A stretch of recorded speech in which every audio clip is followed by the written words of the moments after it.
time for a fresh start. Too many podcasts with too much promotion. Welcome to the Gearbox Podcast, where it's just me, a technician turned shop owner, bringing you real-world insight without the fluff. No sponsors, no gimmicks, and nothing I haven't personally used or believe in. This is the raw side of the industry. You'll hear growth as it happens, the wins, the mistakes, and everything in between. It's mostly unedited, straight-up conversations between me and other leaders in the field who are actually in the trenches with the wrenches doing the work. No scripts, no filters, no sales pitch. Just real talk from people who live it every day. Hey, thank you so much for tuning back in. Hey, today on the show we got Jesse Jackson with Mango Automotive. MSO, he's got multiple shops down in the southwest area. Also owns a shop coach company for acquisition. So if you're looking to expand your portfolio, her and her partner can help you with that. Now, I don't condone anything that's in this. This is just merely the information from the person themselves. You could listen till the end and make the decision for yourself. But if you'd like to contact her, her contact information is at the end of the show. Again, thanks for listening. Here we go. Good. Might as well just keep it live, you know? Okay. The best stuff comes organically, you know? But then you got to edit so much. Yeah, that's fine. I don't do a whole lot of editing, to be honest. Just the really, really bad stuff, but that rarely happens.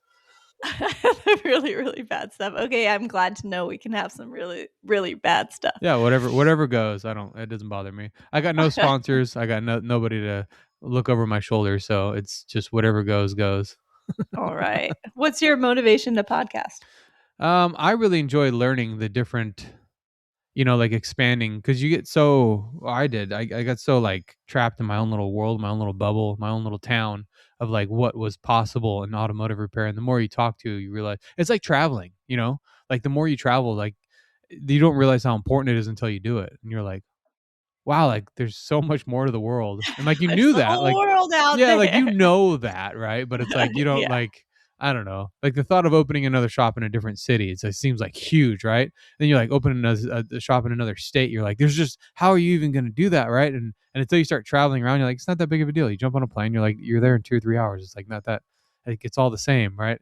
And I think talking to other operators is like it's the same thing. My mind is like, oh, this is really cool. And then I feel like it's really powerful to like record that and then get other shop owners to look at that as well, like, oh, okay, well maybe I can do better, maybe there is more to this than just what I think in my hometown. So yeah, we need shop owners to acquire. By my count, there's going to be 50,000 shops either. Oh, did I say retire? Let me start over. You should cut that part. We need more shop owners to acquire. By my count, there's going to be 50,000 shop owners who will close their doors, sell, or retire in the next 3 years. Wow. Which is an insane transfer of wealth in an industry where maybe there's 250,000 shops altogether. So you're talking about 1/5 of the industry is going to either transfer hands or close over the next 3 years. Wow. What do you think that drives that? I think we're just in an aging industry. So, the time when a lot of these shops were established, we have a ton of owners that are looking to retire primarily. So when I got into the business 4 years ago, the stat was 6 out of 10 owners are looking to retire in the next 10 years, which is an insane statistic. 60% of businesses need to find someone else to own their business in the next 10 years. That is an insane starting place. So It is, yeah. It just happens that there's a ton of shop owners that are at that age when they need to have a plan in place for how they retire. Yeah, no, I think lack of succession planning, not having the next one in line, lack of interest in the field. I mean, it's like it's crazy to hear the numbers though, right? Like that's another stuff that I don't really look too much into. So this is like empowering stuff, to like you're in the position where you're looking at it, you're in the acquisition and that's like the other polarizing subject too, is where, well, what's going to happen then?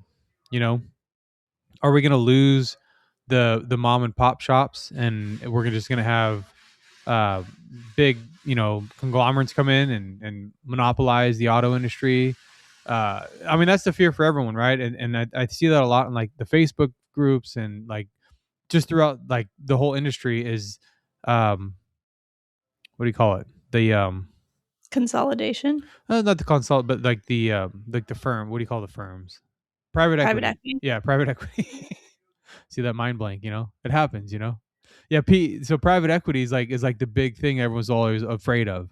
And I think that's like a whole topic you can get into, but it's like if you're not in a position in your shop to keep yourself rolling, you're going to get bought out, right? And everyone says it's the worst thing in the world until you're in debt and someone comes along with a paycheck for you and you're like, "Oh, okay, that sounds pretty good." Yeah, money talks. Yeah. I think, well, automotive repair has been one of ththose industries, it's a 150-year-old industry. It's taken so long to consolidate.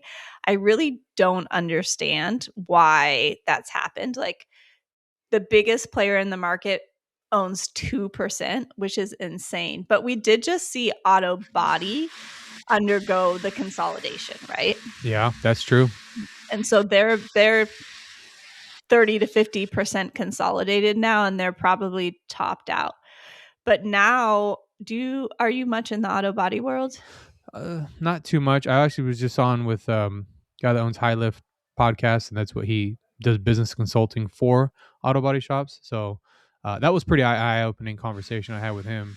Again, one of those things you're trapped in your world and you don't realize that these are just problems we see in our industry. We have a technician shortage. Blah blah. It's like everybody does. Nobody wants to go to work, man. It's hard to find anybody that wants to work. It's not just like so again, like stepping out of our industry, it was an interesting conversation to wow, like auto body is really going through a lot of big transitions right now too. Yeah, they've sort of been through it. And I think auto body, unfortunately, for the industry, has a situation where because of autonomous driving, like wrecks are decreasing. And there seems to be a second component. I don't know if he mentioned this to you, where insurance companies are, totaling out a vehicle that could be fixed and selling it on the secondary market and paying out. So like there is fear that that industry is going to shrink dramatically and that you'll only be left with the largest players. But I mean, maybe that's the future of automotive repair, but I think it's so distant from us that it's interesting to look at auto body Hmm. and try to figure out what's going on there, and how, that's going to come to our industry as well. Maybe. That is interesting. I mean, I say that a lot too with Teslas. Like if you see when you see Teslas, there's not a lot of Teslas driving around that are like beat down, right? It's like the old Honda Civic with like the bumpers hanging off and like the doors are all mismatched colors. Like that's not really common with Teslas, right? And it's because the people aren't in control of the crashers anymore. I mean, they Hmm. can still get backed into in a parking lot, and there's always the exception, right? But like in general, like I don't really see a lot of like Teslas that are like beat up, like they can control if they're gonna get hit or not. And I was watching one of the AI unveiling some of the cars that are coming out, and now they're going to have their own AI maintenance intervals, right? Where your phone goes off, hey, you're due for an oil change, and I'm going to make that appointment for you, and you're due for a tire rotation, the appointment's set, and so the big one I see with auto repair marketing is trying to get on with into Reddit, because Reddit is like filtered through Chat GPT, and Chat GPT is going to be the new marketing guru. Like because your car's just going to automate where it goes, and it's going to find the first shop that's on AI. And so I can see that point where you're saying that's kind of where auto repair could go, because there's going to be so much maintenance that we're not going to need like this a major repair facility. You're just going to be maintenance, and you see a lot of these lube shops that are popping up and taking over, and that might be the future of it. I don't think But so, let's but not be sad about automotive repair. We just had that. I won't mention their name, but that player with 20 million EBITDA earlier this year sell for a 16x. So it's it's still hot, or yeah. it's hot again. Well, I think yeah, I mean, you speak definitely from a different world, and I'm just dabbling my toes in it, right? Like um, as a single location, I'm getting to the 3 million breakthrough point, and I'm seeing like the differences that I Nice. have to change the business model, and it all changes. Like it has to. I become the choke point, and that's kind of the stuff I wanted to dive in a little bit with you to see how your transition went through. But um, I think people hear that and they're stuck in this, I don't want to call it a smaller mindset, but like a younger mindset, and they just don't see that. And so it sounds like big fancy words, and they're like, that's never going to happen to me. I'm always going to keep my small town hometown service, and I'm never going to, you know, mark up my parts like that for my customers. And it's like this huge ego beating on your chest. Like it just doesn't make any sense to me. Yeah.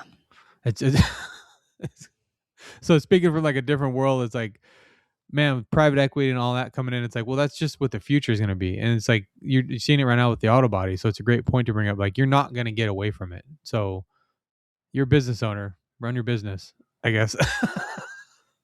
I sort of think of this like there will be some holdouts, and I think as an owner and a human, you have to think about what you want your future to look like. So, as condos and apartment buildings take over certain areas, and sometimes there's just a house in between, right? Somebody's little house that they're like, I'm not selling. Yeah. Even though you're offering me 10 times more than my house is worth, I'm going to hold on to it. So, I think you're going to see that in automotive repair too. Like some people are going to hold on, and some people want to, spend more time with their family and sort of move on. And for those people, you have to think about market timing. Like, when is the market ripe to sell if that's something that you want to do, or even join them and grow? And it's a very personal decision. That's true. Whatever your vision of success is, right?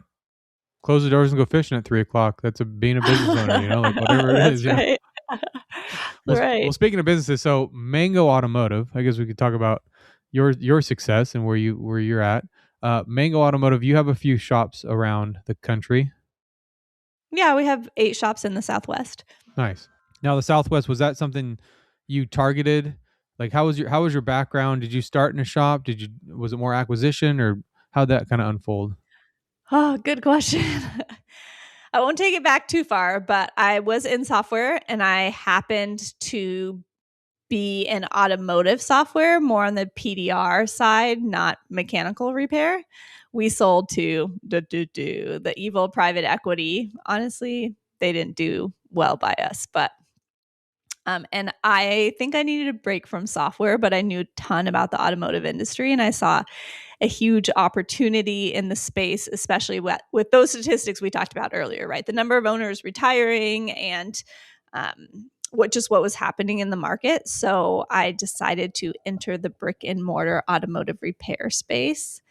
And as I was calling shops to acquire, the universe had my back. And my third call was to my now business partner, Brian. I didn't know how badly I needed him, but I did. So we joined forces and we did that first shop at the end of the year in 2021. And we've done 7 more. Wow. Just hit the ground running. What was the acquisition like? Was it year over year, or did you have a plan, or was it just whatever popped up you took advantage of? Did you do 2, 3, 1 year? Or how did that plan kind of work out? Oh, the flow. Yeah. I think we have always been limited by our cash flow. So we can own, that's been the number one limiting factor in acquiring shops. So as we're acquiring them, we do a lot of what I'll call creative deals where we just try to understand what the owner wants and what we want and how we can get the owner what they want. And so, yeah, pretty spread out, I guess. The first one in that at the end of the year 2021, we did 2 the next year. We sort of done 2 about every year, and about half of them have been turnaround, so shops doing less than $1 million a year that we really had to grow, and about half of them have been more cash flow positive when we acquired them. Now, you're, I would say, close to being a veteran in this sport at this point with like taking over shops, and I hear a lot of, it's easier to start one from scratch, or it's easier to buy one that's failing and restart it. In your opinion, what do you look for? What? Who tells you it's easier to start one from scratch, and why? You're asking the wrong person, but I like to get that out of the way, because it's definitely something that I hear r- murmurs of, right? I'd rather start it from nothing. It's harder to take one and rebuild the staff and rebuild the location and rebuild all that. So when you're looking What? for when you're looking for one that's, say, down and out, what are some, and I don't want to like have you give away all the secret sauce, but what are some, I'm like, happy to do it. There's 50,000 shops to acquire. I can't acquire them all. You got to I do a can't few take for over me. the, you got to I cannot take over the world.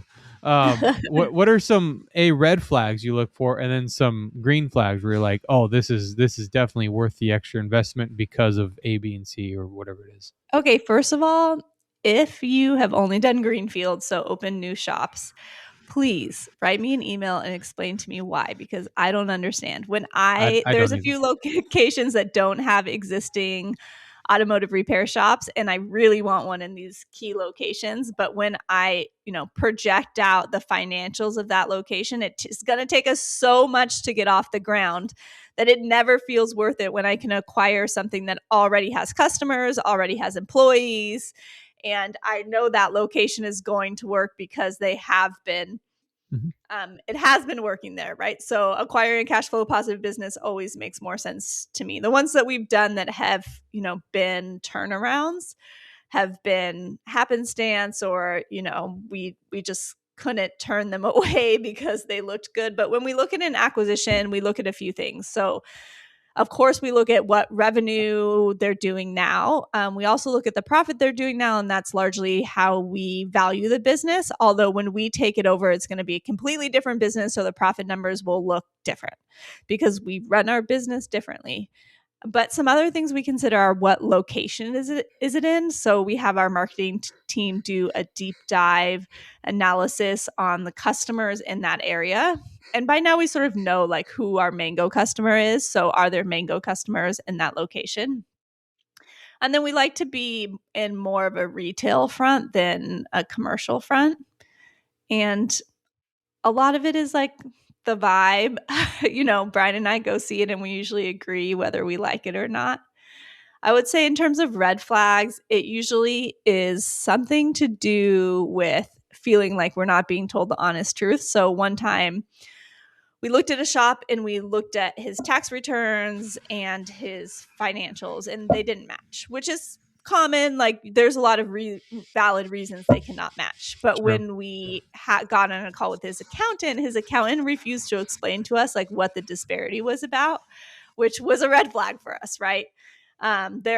I'm not an attorney, but my understanding is that there's certain tax law that says if you take over a business that has past tax debt or past tax debt that you should have known about, that you can then become liable for it. Wow. So I don't screw with the IRS. So if I'm worried that they've, done something super shady, then that makes me nervous. I think most business owners, run some things through their business, at least of the businesses that we look at, like their cell phone bill or whatever, but don't want them to be paying their mortgage through their business. Yeah, that's true. It just creates like a private jet or a yacht or something like.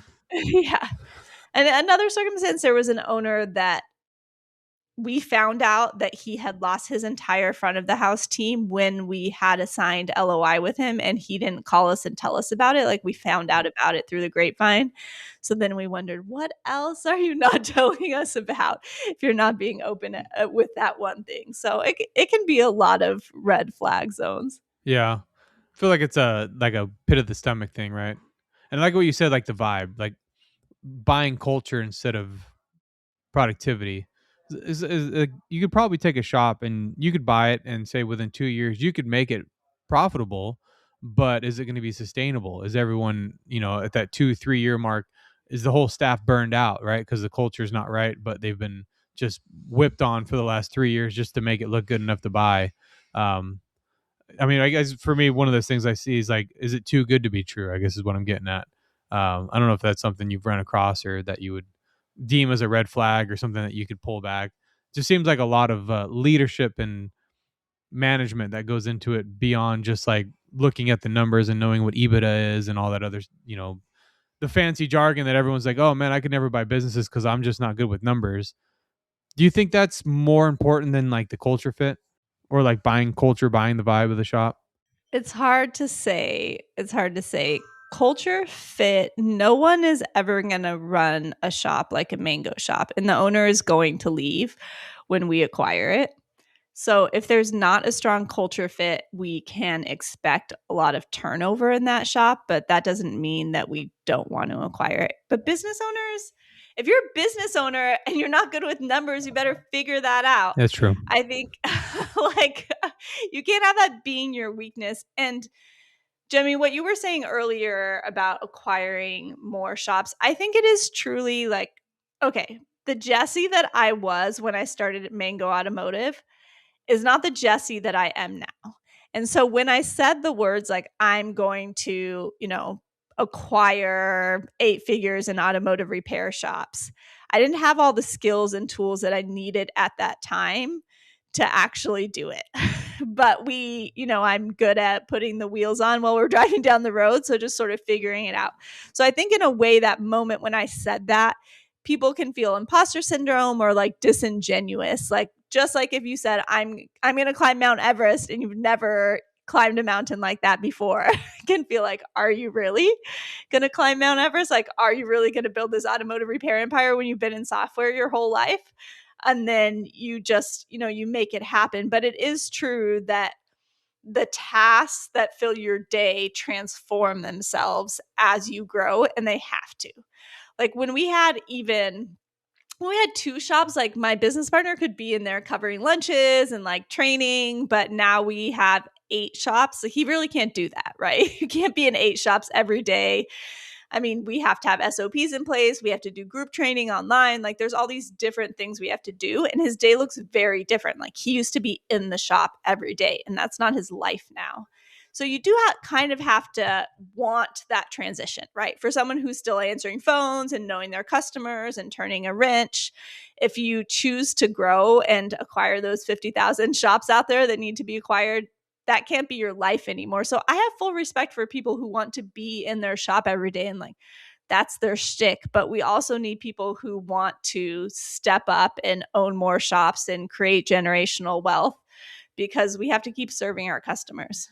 Absolutely. Well said. Yeah, that's the imposter syndrome, and that, I mean, that's it's crazy because it just hits so personal because it's true. You can't be Michael Phelps unless you turn into Michael Phelps, right? Like you can't be a swimmer. You can't, like you said, you can't be a mountain climber without becoming a mountain climber, right? And that becomes your habits have to change. You have to wake up at different times. You have to eat different. You have to exercise every day. And now you're not the person sitting on the couch, look at the TV, being like, one day I'm gonna climb that mountain, right?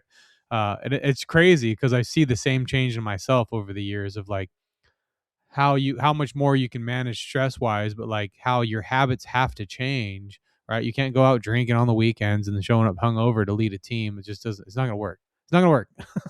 Yeah, it's funny. Those people in your life that hold you accountable. I think we all kind of have them.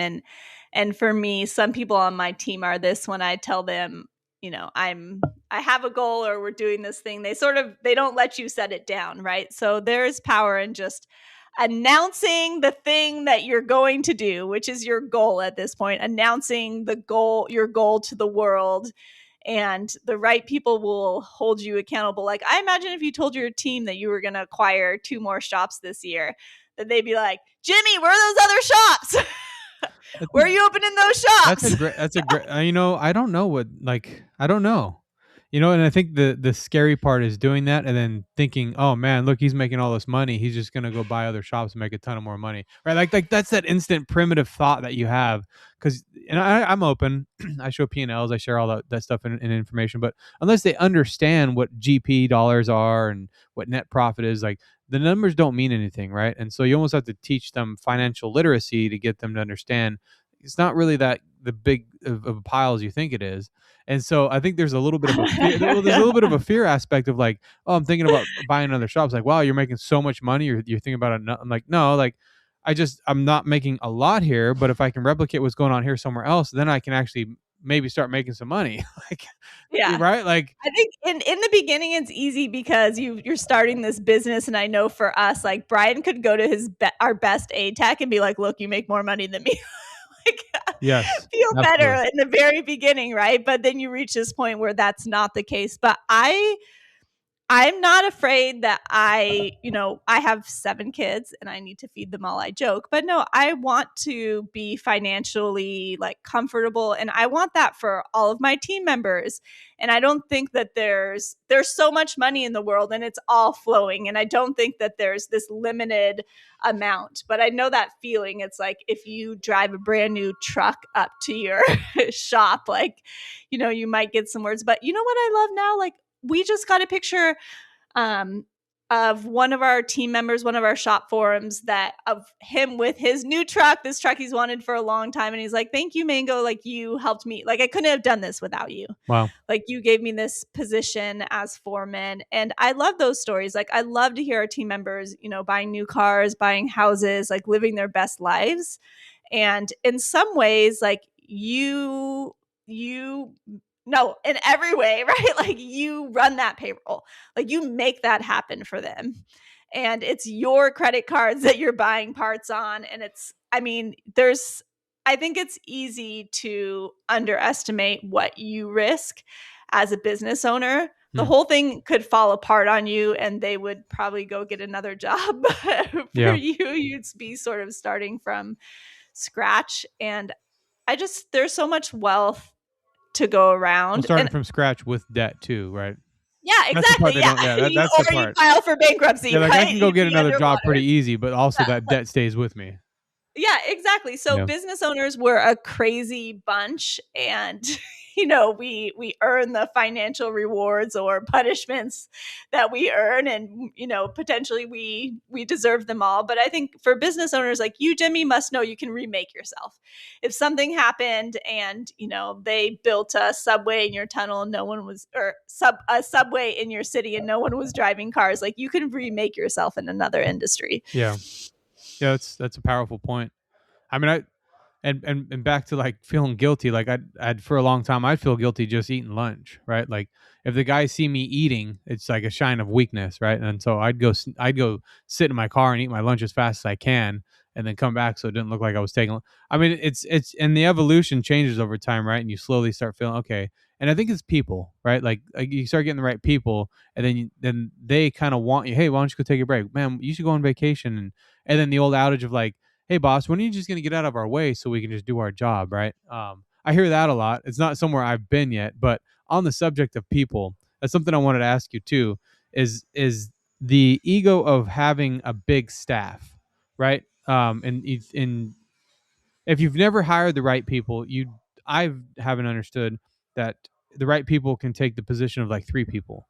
So you're thinking, well, okay, if I'm only doing this with one, maybe I should hire 4 or 5 or 6 more techs. What's been your like struggle, or like what have you kind of experienced when it comes to hiring technicians or just people in your shops? You know what the crazy part about hiring people is when you're growing? There's a moment when you think, and Jimmy, I don't know what your role is in your business if you're an owner, if you play any other roles, but let's say you're service advising. There's a moment when you think, I can't hire someone to be the service advisor manager of this shop because that's my role and I'm really effing good at it. Like no one is going to be as good as me. But I think part of what we've done right, the biggest thing we've done right, is look to hire someone that's better than us at that role. And shocker, every role I've hired out, there's someone that is better at me than that thing that I was doing, even though I thought I was the best. Yeah. So that's sort of like a letting go of ego for growth's sake, right? Being willing to give something up. And maybe there's this feeling, or maybe we have this internal subconscious feeling like we better be working to the bone. We better not be eating lunch. We better be there at 4 a.m. and leave at 8 p.m. so we can deserve, what we have. But I don't think it has to be that way. Exactly. Like you're proving your worth every day. But in some ways, you just have to get that from inside of you. Like you're valuable. You employ people that rely on you for their paychecks to support their family. You found a way to keep the shop opening, even though there was that time you couldn't make payroll, that time you didn't know how you were going to pay off your parts bills. Like you always make it happen. And that's really, you just have to find your worth inside. I feel like this is so preachy and just like about growing as humans, but I don't know. For me, that's been like my career journey. It really does. Like you have to be a new version of yourself to advance in your career, or you'll just stay where you're at. I think it's spot on, because that's exactly what my thoughts in the last few years have been. It's been about 10 years for me, and it hasn't been to the last few years of like realizing there is no listening to one podcast. There's no silver bullet. There's no like, there's no like one thing that you can do. And for a long time, I was guilty of going to the trade shows and going to the coaching seminars and getting a coach and every month just waiting for that answer that's going to fix everything. And it's just all of a sudden like you have the realization, it's like nobody can do it for you. Nobody can fix it for you. No one's going to tell you what to do, and I mean, I still have situations now where I'm like, okay, so how do I handle this situation? And it's like what you just said. Well, look at all the situations I've handled before. Like my decisions is going to be my decision. It might be wrong to somebody else, but it's going to be right for me.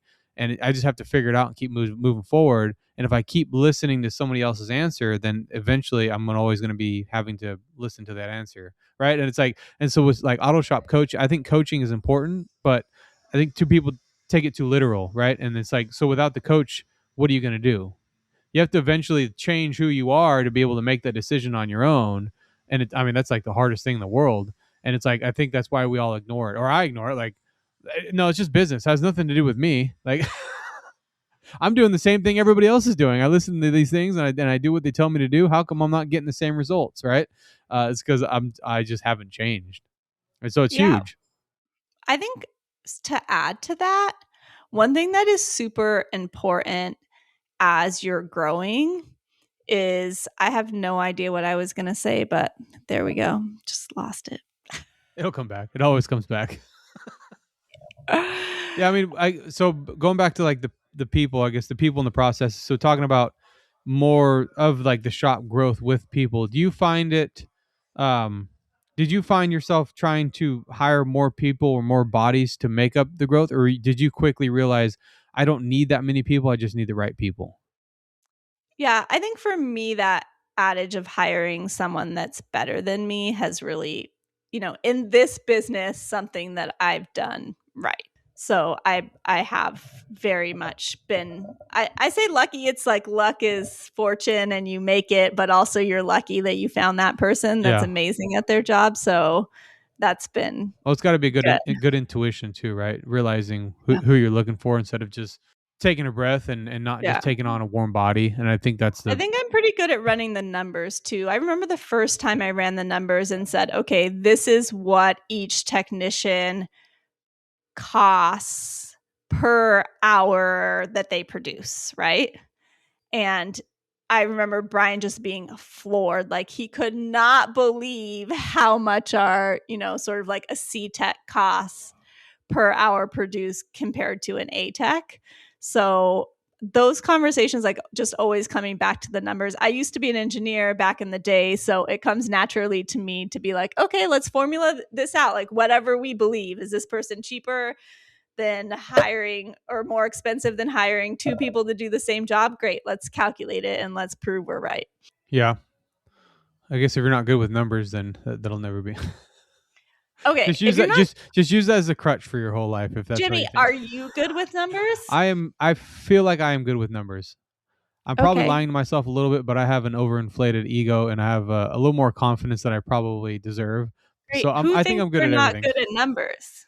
Uh, it's an ongoing thing with when you step into like coaching realms, and I've done a lot of coaching, and you sit in like group meetings, and I don't know if you've ever been a part of group processes where they take all the shop owners and put them in one room, and then you go talk after, you go have drinks, whatever, and they're like, guys, man, I just don't understand. I don't understand these numbers I'm supposed to, because I've never been good with numbers.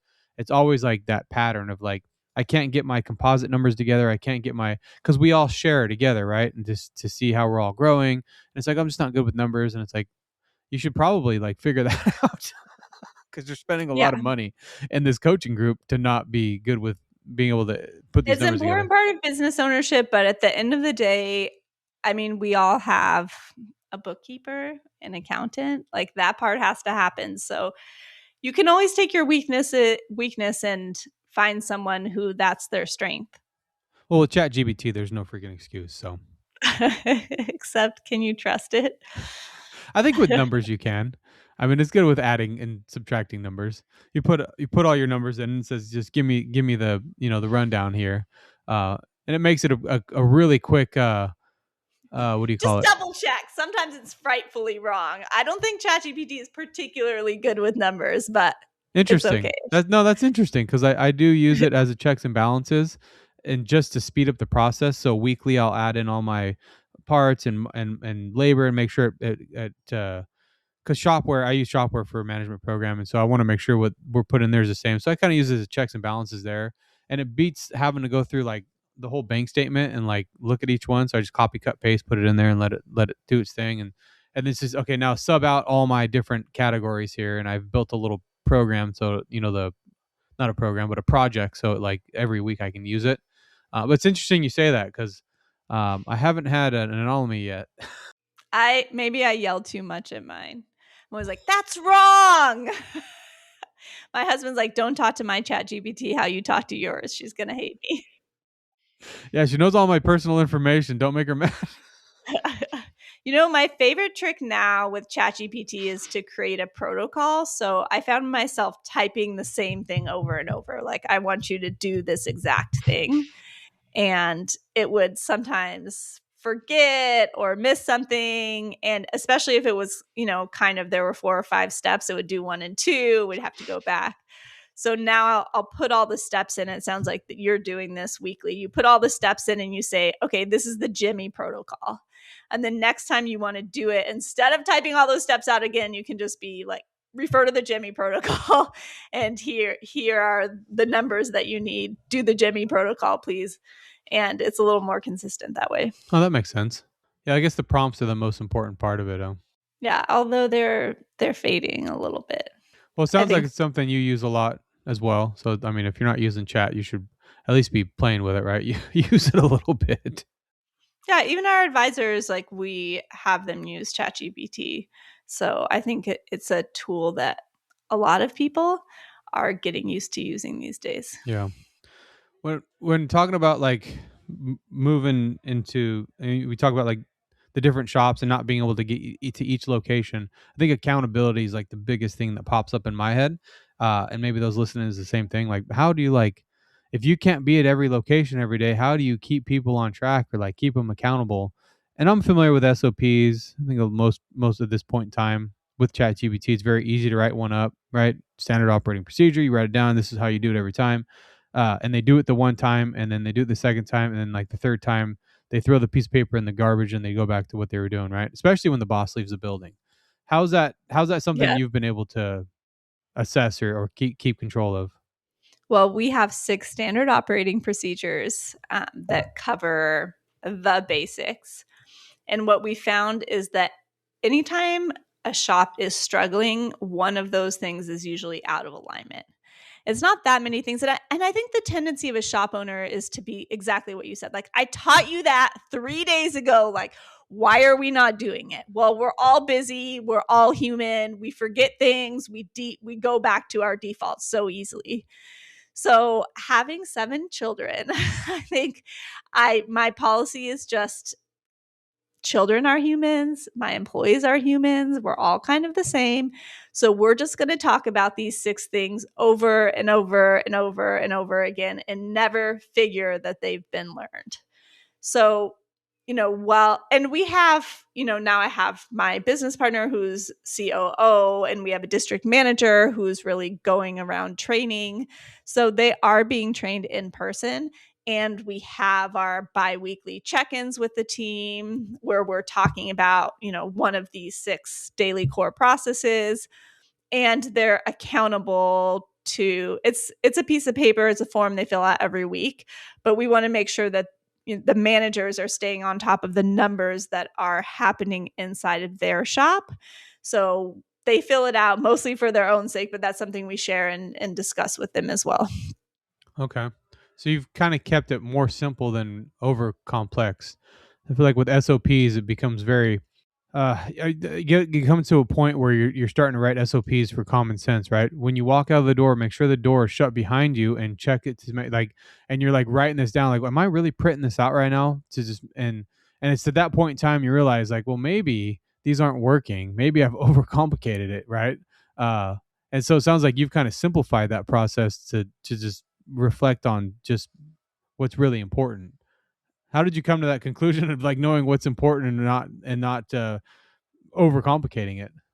Okay, I told you that I used to be an engineer, so I'm always like, I want to figure out what the answer is. So One of the things I'm in charge of is marketing. So if a manager tells me like I don't have enough cars, then if that's because they don't have enough calls, that's on me. So I'm like, okay, let's break it down. So then we're going to look at the calls that are coming in. We're going to look if they're being sold to the curb, if those are converting into actual customers.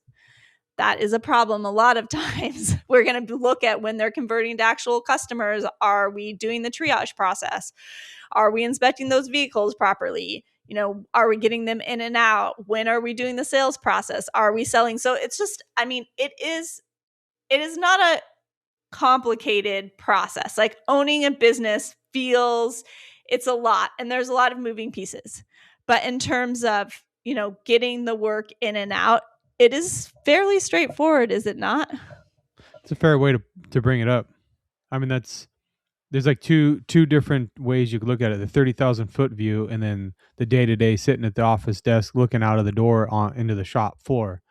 Right, looking out on the shop floor, it's like I can see every dirty rag and every nut and bolt and everybody running around. But then you take that 30,000 foot view and just think about it. Like you just have to answer the call, convert the call, right? Get the car in, inspect the car, sell the process, sell the repair, and then quality control, wash it, or whatever it Yeah, is. Yeah, QC, it's like yeah. it's And simple when it's streamlined like that, but it's every step of the way requires its own complex complexity. And for me, maybe that's where I overcomplicate it, because you look at every single one of those steps and then you want to write a SOP for every one of those steps. And then before you know it, you have 145 different policies that you're expecting everybody to remember and read and learn. And so that's where I mean, where like it's kind of overcomplicated, and maybe having to take that step back. I'm like, okay, just as long as this job gets done in this amount of time, that's all we're really worried about. I think maybe that's kind of taking your hands off the wheel a little bit. it's like get the vehicles in, look at the vehicles, communicate with the customer, fix the vehicles, and get them out the door. But our processes are, I guess an SOP, if you think of an SOP, it's like exactly how to do this thing. But a process is more like the headline of an SOP or like the guiding light of it. So our SOPs are like number one is constant use of the production board, which I think is familiar to most people. Big whiteboard, like magnets with each vehicle on it, like move it down the path as it goes so that we have a visual reminder. What we call the basketball process, which is basically like the sleeve with the RO in it. And it has to move through the shop. So if your, advisor is walking by tech and they're like, we got the wrong water pump, then it's easy for the tech or the advisor to forget, right? By the time they get back into the office because they were told 12 things. Well, they're going to take that sleeve, they're going to take the basketball with them so that they have a visual reminder. And then we do a daily production meeting. We need everyone to be on the same page. We have our process for key tags and the keyboards, because how many times has a customer come to pick up a car and you cannot find the keys? And then we have, our critical triage process, which is just about getting a vehicle in and assessing the vehicle, seeing what else it needs, and our QC. And so we talk about them as processes rather than like an SOP. I don't know if that makes sense. It makes perfect sense. Yeah. So, yeah, I mean, it does, because that's where the confusion comes in. Of you're trying to write an SOP to do. Put it this way: put your left foot in front of the right foot, and then your right foot in front of the left Yeah. foot, and you're gonna Right. make your How way to to make your it. toolbox. You're gonna open the second, like, and so you want to detail these things out to the point where there's absolutely no way they can screw up an oil change, right? the It's like you torque it to 18 foot-pounds. It's like it's all these So things. long as they remember to, pull out that SOP. Yeah, and then read it line by line, step by step. So more of the process it sounds like it's more important than the actual event being taken place, right? Where your QC process, as long as the QC process, whatever that ends up being in that store, make sure that the car doesn't come back. The QC process has it's confirmed, right? It's like it's doing its job.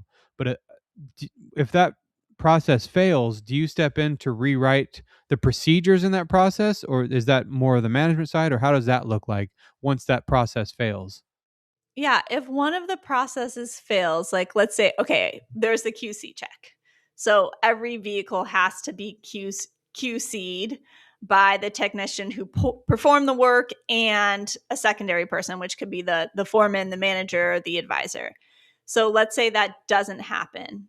Then we just have to do our job more. We're like, remember the QC check. Like, why didn't this happen? Oh, we were busy. We were closing. Like, we didn't have time to QC that one. Like, okay, the QC always has to happen. So it becomes, the what was wrong is we just skipped the process, which can happen. So that's why it's just constant reminders that there's only 6 things. These are the 6 ways that these are the 6 processes in our shop. So, you're accountable for them, and yeah, you missed it. So we're just going to remind you about that process again.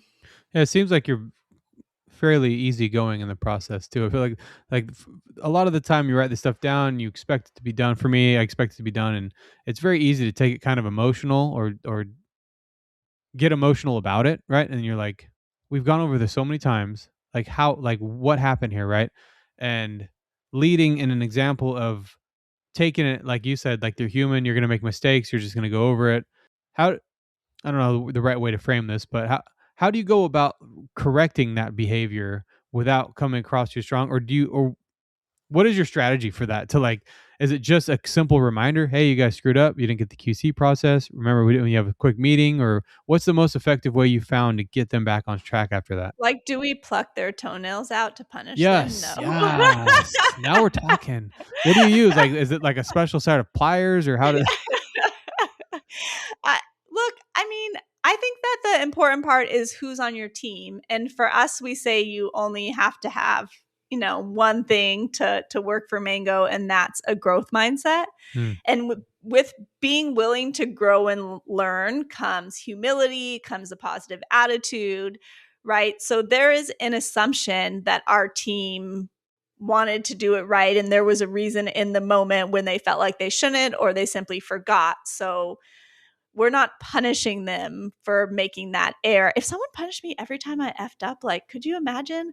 I F up every day. Like, someone was like plucking out my toenails every time I effed up. Good God. Like, I don't want to be there anymore. Like, when we started Mango, we were like, no assholes, have fun. And it's silly. Like, we all work hard, and not every day is the best day, but we really believe that, like, we want our employees to come to work and be happy to be there and to have a good time, at least some of the time, right? Most of the time. Yeah. So we don't want to create an environment where they feel like that's not what they want. Now, can you have someone in your business who doesn't have a growth mindset, who isn't a positive person, who, is not going to ever do things different because they think that your way is the wrong way and they have no respect for authority? Yeah. Then that person probably is not the right fit for the Mango team, and we release them to go find another, business that is the right fit for them. But for someone who's the right fit for us, like, if they screw up, okay, that's part of business. Yeah, I think it's the emotional aspect of, you feel like maybe you release the reins, and I mean, it keeps coming across like we're out there whipping these people right now, but I'm a fairly easygoing guy. I mean, we do company barbecues. I have a lot of benefits for them. I try to do a lot of games and, like, involve their family and stuff like that. So we try to build that really good culture. But then it gets to a point where it feels like maybe they're not wanting to do the process anymore because they feel like they're above the law, in a sense, where it's like, oh man, well, me and the boss get along real well, and I'm sure he's not going to matter too much if I skip this one, and I'm just kind of having an off day. And in that moment you feel like you're kind of taken advantage of as the owner, right? Because, man, I'm like, at the end of the day, I do give you paycheck, and like I do these things for you, and like, you've been here this long, and you know what we're supposed to do, and then you got to ask them, so why wasn't it done, and how can I help you make sure that doesn't happen again? And it's like, oh, I just screwed up. It's like, I mean, I understand you're a person, but that's not a valid excuse, right? It's like, I mean, but let's I need look a better at it. answer than that. If you have someone who's not QCing and you have jobs coming back, like, let's look at the data from that. Now you're busy doing this job, and I don't know about you, but we pay our technician to do it the second time. Oh my God, yeah. Right? So maybe there's not a disadvantage to our technician, but what about his team? Like, does his or her team?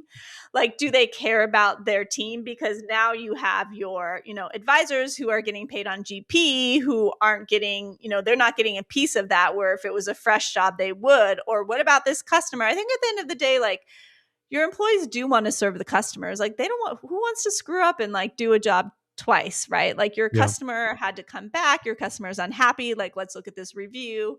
So a lot of times we'll take it back to the data and, look at how it's affecting our company to have these comebacks. And it is true, like, when you implement a new process, it is really hard. There's a ton of pushback, even if it's something that should have been done, even if it's something that's good for them, that's going to help the business, because we're just used to doing the way that we're doing it. Yeah. So there is a lot of like logic explaining why we're implementing this process and how it's going to be good for everyone, and just getting buy-in for that process.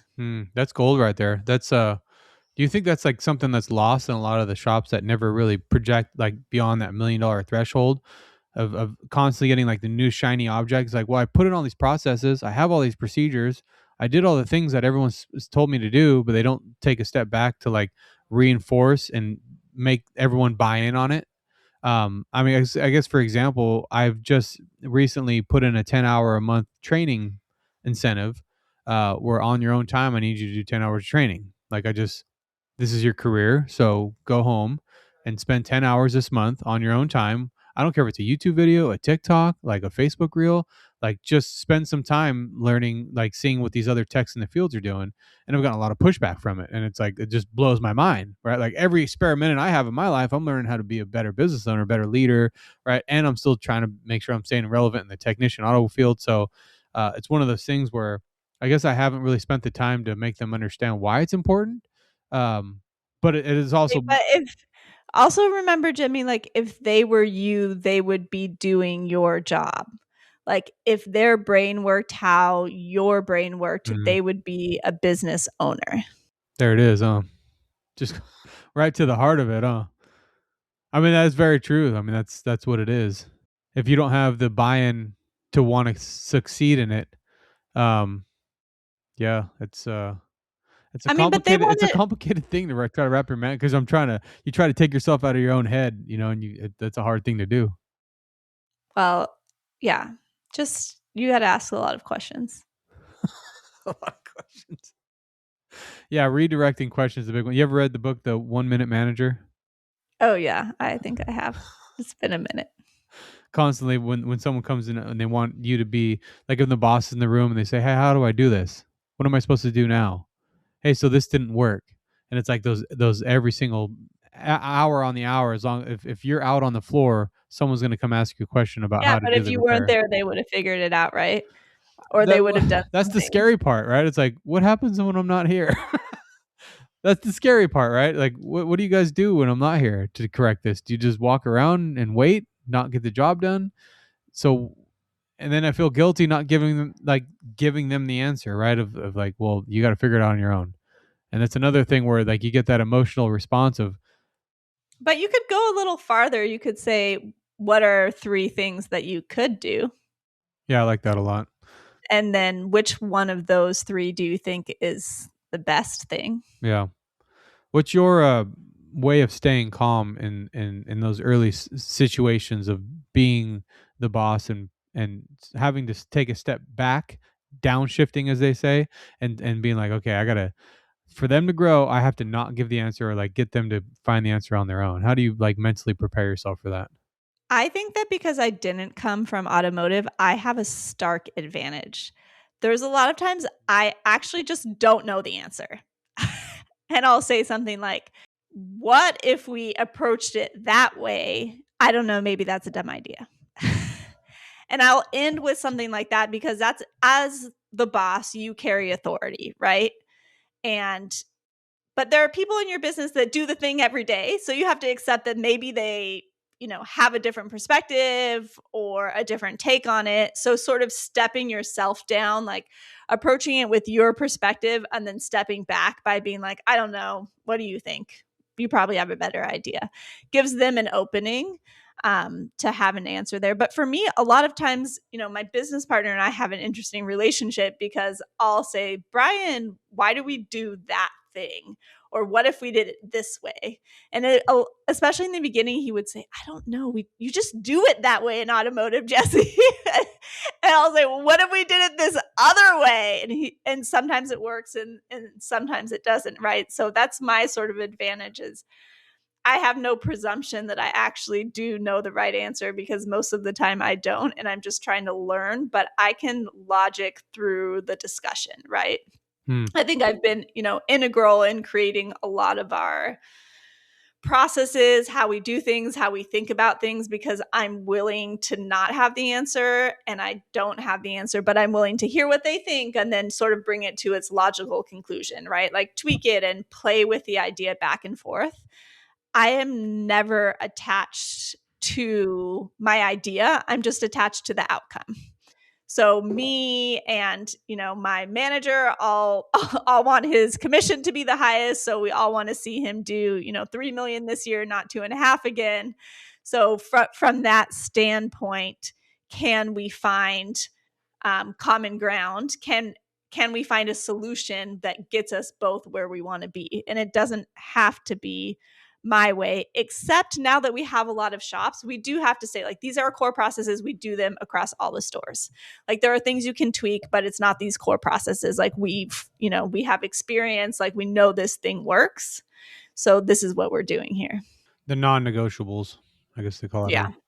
Yeah. Sort of baselines. Got to make sure you're not the smartest person in the room. It sounds like that seems to be a going trend. Surround yourself with people that are smarter than yourself. That are smarter than you, yeah.